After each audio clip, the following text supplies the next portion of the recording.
You touched her, Sean. You made her uncomfortable. That's what the head of HR said. Her voice was firm, practiced, almost bored. I blinked. Excuse me. This isn't an interrogation, she replied. We're just trying to give you a chance to respond. To what? I don't even know what this is. She glanced down at her notes. There was an incident reported by one of your colleagues, Jade Whitmore. I sat back in the chair. Jade? The new girl? You're saying Jade thinks I harassed her? We're not making accusations, she said too quickly. But we take these matters seriously. Yeah. So seriously that I'd been escorted out of my own office and parked in this beige little conference room without warning. My badge was disabled before I even got here. What exactly did she say I did? She described multiple instances of inappropriate proximity. She said you touched her back during a training walkthrough, stood too close at meetings, and... Stop. I rubbed my face. Is there video? She's requested privacy. Of course she did. There was a long silence. Sean, HR said softly, this doesn't have to ruin your career. If you're willing to sign a mediation agreement, we can resolve this quietly. She's not asking for punitive action, just distance. I laughed once. Just a breath. Let me get this straight.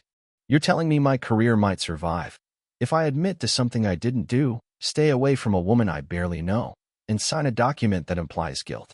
That's not how we're framing it. Of course not. But it's how she framed it, isn't it? Silence again, which told me everything. I stood up. Am I suspended? Effective immediately, pending review. I grabbed my coat. No eye contact. Just one sentence before I left the room. I've never touched that girl. But someone else has. I walked out of the building. My phone buzzed, finally, a message from Danielle. My wife. I heard about HR. Don't do anything stupid. Let me handle it. Handle it? What the hell did that mean? I tried calling. No answer. Just straight to voicemail. Then I opened her old tablet, the one she stopped using after her screen cracked. But it was still synced to her email. What I saw made my stomach drop. One email. No subject. From jade.whitmore.priv@gmail.com to danielle.m.wright@gmail.com. Time, 2 nights ago. He's gonna fight. You sure this works? And Danielle's reply. He'll fold. He always does. That's when I knew. This wasn't just an accusation. It was a plan. And I just stepped right into it. I stared at the screen like it might change if I blinked hard enough. Danielle. My wife of 6 years. The woman who used to text me reminders to drink water during long shifts. Who once sobbed when I got the flu because she couldn't stand to see me in pain. Now she was plotting legal ruin over email with a woman I barely knew. And what hit me hardest wasn't just the betrayal. It was how confident they sounded. Like they'd done this before. I didn't go home. I sat in my car and read everything synced from Danielle's account. Dozens of messages. Most of them nothing. But a few. A few read like whispers behind my back, typed at midnight. He won't even see it coming. Jade, trust me. They'll believe you before they believe him. Just make it sound emotional. Say you felt unsafe. That's the keyword. Keyword? That was when it clicked. Danielle didn't just want me embarrassed.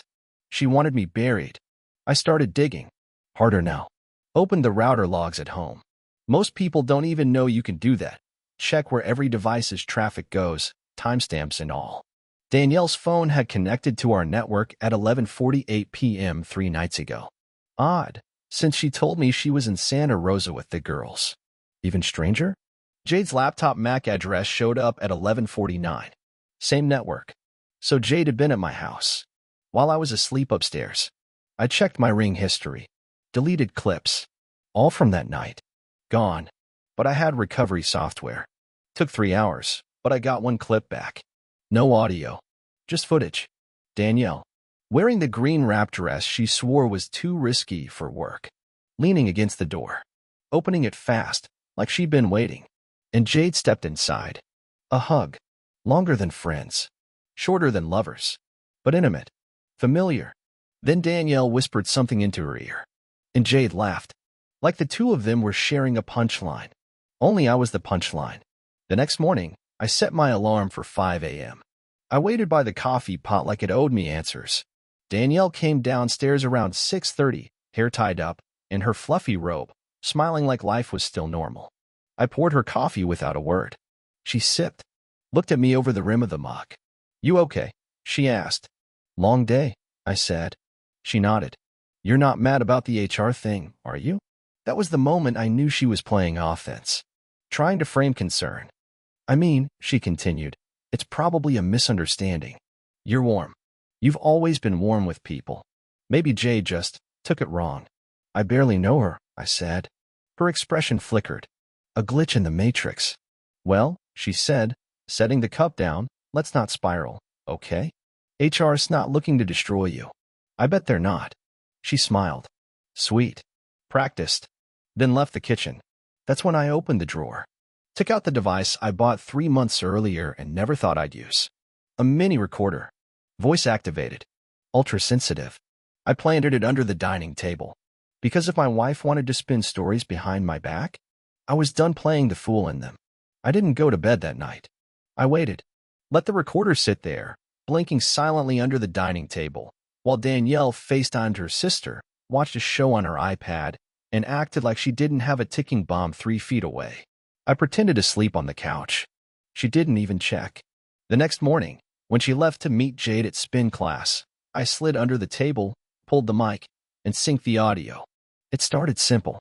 Dishes clinking. Her pacing. Then her voice. Soft. Measured. Too calm for someone supposedly concerned about her husband being falsely accused. You said HR was passive, right? They'll buy this. A pause. He's playing dumb right now. But it's fine. He always folds under pressure. You just have to stick to the wording we prepped. She was on speaker. Then Jade's voice. You're sure this won't backfire? Trust me. He's harmless. He'll apologize just to keep the peace. That's who he is. No anger. No plotting revenge. No, how could she? Just one ice-cold thought looping in my mind. You used my kindness as the weapon. I isolated the audio clips. Boosted clarity. Saved 3 versions. Sent one to a locked drive in the cloud. Printed a transcript and slipped it into a manila folder I labeled. If I end up fired or dead, start here. Then I did something I never thought I'd do. I texted Jade. Want to talk? I think we're both being used. She replied within 5 minutes. I can't. Danielle would kill me. That tells me everything I need to know. Please delete these messages. Too late.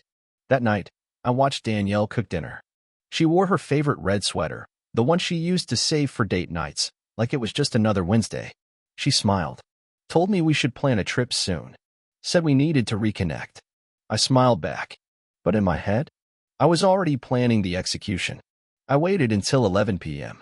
She was brushing her teeth. I placed my phone face down on the kitchen counter, screen recording, audio on, mic hot. I stepped outside, left the door cracked. Let it run. 10 minutes passed. Then I heard her voice faint through the hallway. He's cracking. He asked Jade to talk. A pause. Muffled speakerphone.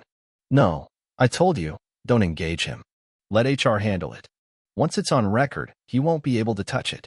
No, Chris, listen, he's smarter than he acts. I need this to go fast. Chris? That was the first time I heard his name. She never said it before. Not once. I ran the call metadata through a lookup service. Guess who Chris was? Jade's ex-boyfriend. And Danielle's old college friend, who just happened to move to our city last year. Everything snapped into place. This wasn't about an affair. This was about removing me. Professionally. Financially. Personally. They were laundering betrayal through bureaucracy. And I was done waiting.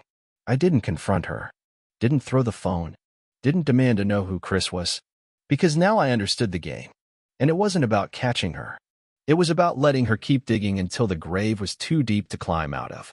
Next morning, I stopped by the office uninvited. Not to talk to HR. To talk to IT. Phil from Tech owed me a favor.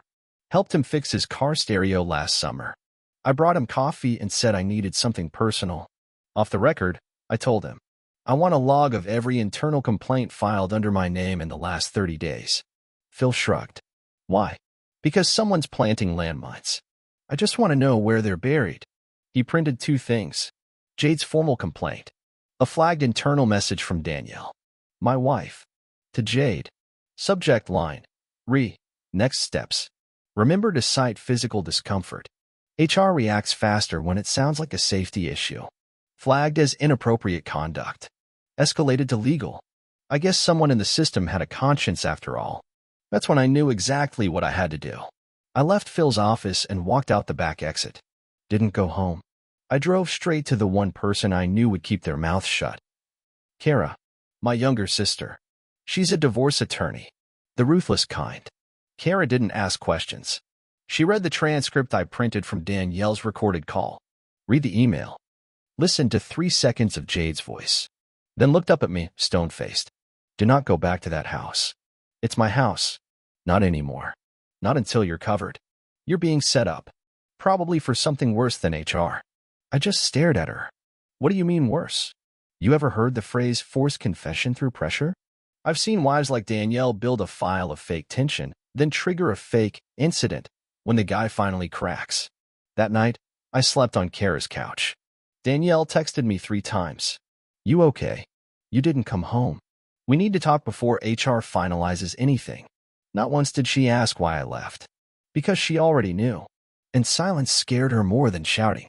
While she slept in my bed, I drafted a packet. A full outline of what she and Jade had coordinated. Screenshots. Emails. Metadata. And I sent it, not to HR, not to legal, but to Megan, Chris's wife. Yeah, turns out the slyball Jade was dating was married. Different last name on social. But the condo lease? Both names signed. Danielle and Jade were so busy tying the noose around my neck, they forgot to look at their own. Megan's reply came back in one line. I want in. Megan didn't ask questions. She didn't cry.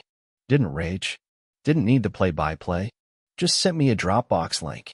Inside, hotel receipts. Screenshots of Chris and Danielle's Venmo transfers labeled client dinner and project room. One video clip. Blurry, but enough. The 2 of them in a hotel lobby. Laughing. Danielle adjusting her blouse. Chris reaching for her hip like he'd done it 1,000 times before. Use what you need, Megan wrote. Then, they deserve each other. Just not the freedom after. That's when the plan came together. No explosions. No lawsuits. No courtroom theatrics. Just a quiet funeral. One file at a time. I packaged everything I had into 2 versions. Version A went to my lawyer and my sister, Kara. Backed up. Encrypted. Buried deep. Version B? That one went to HR. Anonymously. Subject line. If you're going to destroy an innocent man, at least ask the right questions first. Attachments. The transcript from Danielle and Jade's call. The coaching email Danielle sent instructing Jade how to phrase her fear. Megan's hotel lobby video. No commentary. No signature. Just a trail of truth with sharp teeth. HR didn't respond to me directly, but I know they got it. Because the next day, Jade didn't show up. Danielle called me 3 times in 1 hour. Left 2 voicemails. We need to talk. Something happened. Please call me back. This is serious. I didn't answer. I was already sitting across from Megan, in her living room, watching the news. Chris had been pulled from a major tech rollout at his firm. His bio page? Gone. Danielle's LinkedIn? On leave. And my inbox? A formal apology from HR. In light of new information, we are halting all internal investigations involving you. Thank you for your patience. No mention of Jade. No mention of Danielle. They didn't need to. That night, Danielle came home to an empty house. I wasn't there, but I left her a note. Folded. Quiet. You wanted me to fold. Instead, I let you fumble your own grenade. She didn't respond. Not at first. But the next morning, the gloves came off. Danielle showed up at Kara's door at 7:13 a.m. Didn't knock. Didn't ring. Just stood outside, phone in one hand, iced coffee in the other like it was just another workday. I watched her through the peephole. She looked smaller than usual. Hair tied up messy. Sweatshirt that wasn't hers. No makeup. Not even pretending. Kara opened the door. Didn't smile. You're not welcome here. I just need to talk to him, Danielle said, stepping forward. Kara blocked her. Then text like everyone else. I am his wife. You were his wife. Then you became his PR crisis. She finally saw me behind Kara's shoulder. Sean, she said softly. Can we please talk? Kara crossed her arms. Your choice, bro. I stepped outside. Walked right past Danielle without speaking. Down the sidewalk. She followed like a stray dog chasing hope. You blindsided me, she hissed. I stopped walking. Turned. You tried to frame me for harassment. I panicked. No, I said. You planned. There's a difference. She pulled out her phone. I can fix this. You can't fix what was never broken. You just didn't like that I wasn't bending anymore. I did it for us. I almost laughed. For us? You weaponized a woman I barely knew and coordinated with her ex to sabotage me at work. How exactly was that for us? She swallowed hard. Okay. I was scared. Of what? That you were getting distant. Distant? I was busy trying to keep our lives above water while you were busy dragging me under. She stepped closer. Dropped her voice to that soft, manipulative tone I used to fall for. You're not perfect either, Sean. You work too much. You stopped communicating. You don't even try to fight for us. That was it. That line. The classic. We both made mistakes. Pivot. The last card in a liar's deck. I leaned in close. Close enough for her to smell the coffee on my breath. You're right. I didn't fight, I whispered. Because I stopped seeing a marriage worth bleeding for. She blinked. Hard. You can't do this to me. I'm not doing anything to you. I'm just not stopping what you already set in motion. She stood there, stunned, like I just flipped the earth upside down. I walked away. Back to Karis. Back to the only place where I could breathe. That afternoon, I got a letter. Danielle's lawyer. She was filing for spousal support. She still thought I'd play fair. The letter came certified. Request for spousal support and temporary housing arrangement. Cute. Danielle wanted half of everything I built, including the studio she tried to kill. I sat across from Kara, watching her skim the documents with a cold lawyer's eye and a smirk that told me I wasn't the first brother she'd saved from a woman like this. She's trying to file first to control the narrative, Kara said. Classic move. Wants to play the victim in the eyes of the judge. She framed me for harassment and lied to HR, I said. Is that not enough? It's enough, she said, tapping the table. But we're not going to say it. We're going to show it. So we filed our own petition. Not just divorce. Counterclaim, malicious defamation, intentional emotional harm, and corporate sabotage. With exhibits. HR's internal memos about her coaching Jade. Metadata tying Danielle to the burner Gmail address used to impersonate me. Megan's video footage of Danielle with Chris. And cherry on top, the audio of Danielle saying, "He's spiraling. I just need him quiet long enough to get things in place." We filed quietly. No fireworks. No announcements. Let her think she was still a move ahead. 3 days later, her attorney called mine. We're open to a non-contested split. No support needed if he agrees not to pursue damages. Kara laughed into the phone. He's not interested in silence. He's interested in justice. Click. Danielle texted me that night. You're really going to drag us through court? I replied. You dragged me through hell. Court has air conditioning. Then came the twist. Not from her. From Chris. He reached out.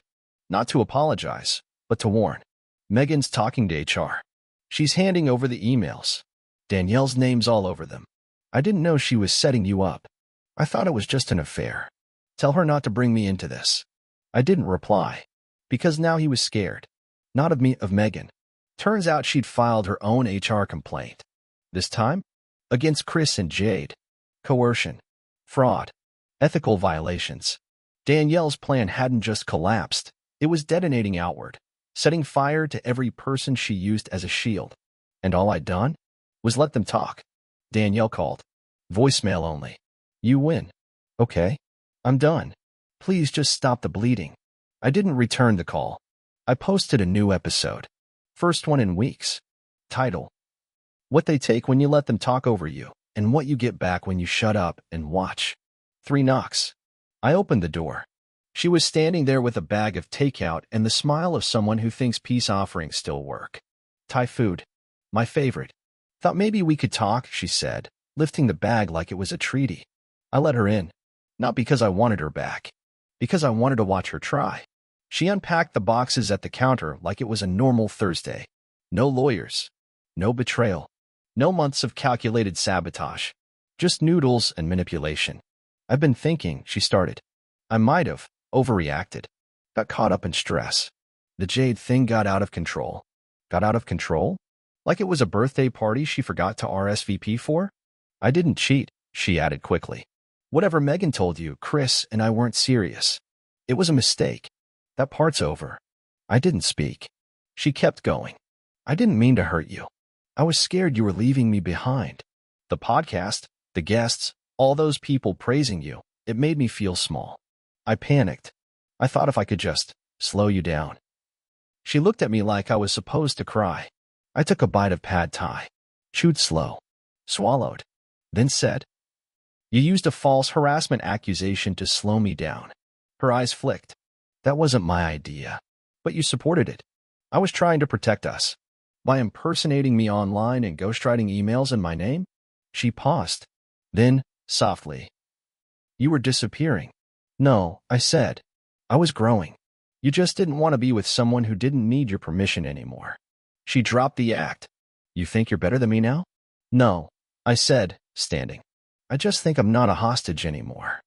She crossed her arms. "So that's it? Years together, and you throw it away over a couple mistakes." I walked to the kitchen drawer, pulled out a small cardboard box, set it on the table between us. Inside, her keys, her old studio fob, 2 letters from her attorney, and the photo of us she once kept on her nightstand. "Already thrown away," I said. "I'm just packing what's left." She didn't cry.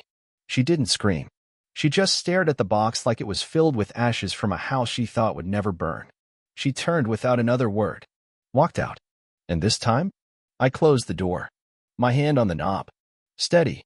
No shaking. No second thoughts. Later that night, Megan texted me. "You okay?" I replied, "I'm free." But Danielle wasn't done yet. Because when silence didn't work, she tried the loudest move of all. The post hit my feed around 8:20 that morning. A long caption. Her face front and center, sad eyes, no makeup, hair up like she'd been crying. I never thought I'd have to say this publicly. Classic opener. I kept scrolling. But the messages started flying in before I finished my coffee. Texts, DMs, emails. "Dude, she really did it. Check Facebook. She's spiraling. You okay?" She wrote a 900-word statement about how the internet doesn't know the full story, about how Sean was emotionally distant and the podcast created a wedge. She used words like neglect, insecurity, and self-preservation. And then the closer. "I only tried to protect myself. I only lied because I was scared. And now the person I loved most is trying to destroy me." She didn't name me. Didn't have to. Everyone knew. But what she didn't expect was that nobody clapped. No, you go, girl. No sympathy storm. Just 2 pity likes from high school acquaintances and 1 comment that gutted her. "Weren't you the one caught fabricating HR complaints? Don't rewrite it just because the fire's in your lap now." Her second post went up an hour later. Angrier. More frantic. She deleted it 10 minutes later. Screenshots flew around like confetti. The DMs she sent to my former colleagues? Desperate. Defensive. One of them texted me a screenshot. "This isn't who I really am." My reply? "It never is. Until everyone's watching." Then came the podcast offers. 2 of them. One from a mid-tier guy I admired. Said he'd followed the story since HR leaked the tapes. Wanted me on to talk about false accusations and how men never get the benefit of the doubt. I told him I wasn't ready. He respected that. Said, "Just know you got people rooting for you."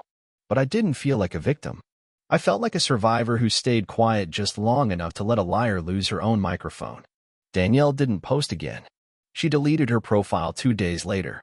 And still, no apology. No call. Just one final email. Subject, truce. I archived it without reading.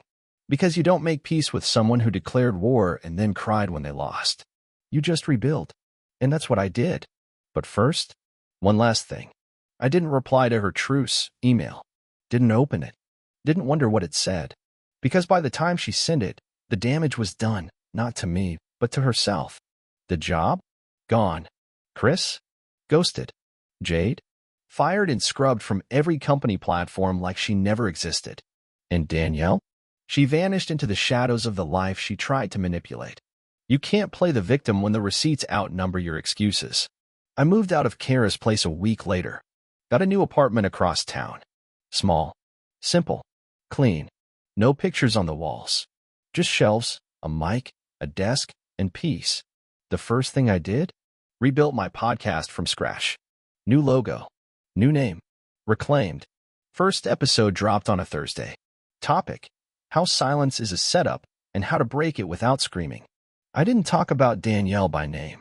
Didn't name drop Jade or Chris or HR or the circus that tried to set me on fire.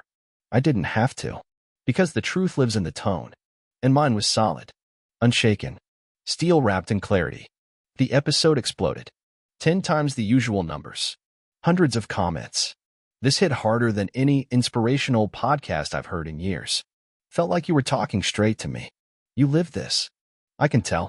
You bled through the mic. They were right. I wasn't just telling a story. I was ending one. 2 days later, Megan texted me. A photo. Danielle in a cafe, alone, staring at her phone like it owed her an apology. Megan captioned it. She's still waiting for a comeback that's not coming. I didn't reply. Didn't need to. Because what I said on that first episode, she heard it. She always said she didn't listen to my work. But I know her. She listened to every damn word. Because people like Danielle, they can't resist checking to see how badly you're bleeding. They just never expect to hear your voice clear, confident, and untouched. Weeks passed, then months, and the storm faded. But the lessons? They stayed. Lesson 1. Love doesn't come with terms of surrender. Lesson 2. Anyone who tries to control your voice will always fear the day you speak clearly. Lesson 3. Some betrayals don't deserve forgiveness. Only distance. Last thing I did? I printed the transcript of our last recorded conversation. The one where she said, "He won't even see it coming."